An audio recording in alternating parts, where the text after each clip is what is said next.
had a near-death experience when I was 16 years old. I was hanging out at a friend's house and we were watching a movie, just hanging out, and I just started shaking. So we grabbed some blankets and I still couldn't get warm, so we huddled together, tried to get body heat, and I just couldn't stop shaking. I was getting really, really cold. My lips were turning blue. So my friend freaked out and he wound up picking me up and taking me out to his car because he was pretty sure I was having a seizure of some sort.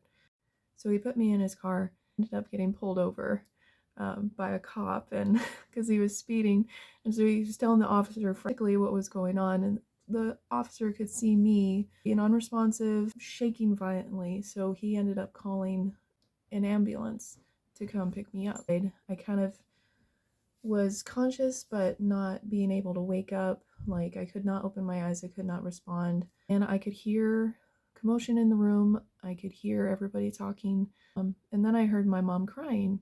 I was lifted up out of my body. I was looking down at my body and I could see it laying on the emergency room bed, and it confused me at first. I knew it was me, but I'm like, what is going on?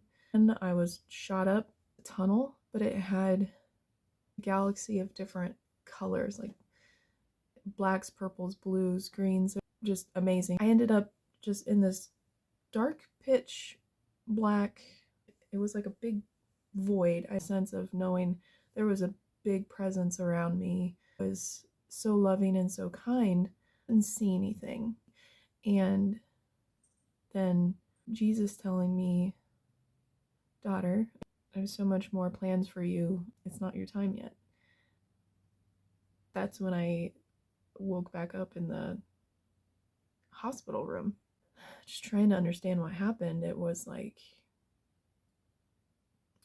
an unexplainable peace. Like, I was still a little confused, but still had peace of what happened. But when you go through something like that, it is really hard for people or anything to convince you otherwise.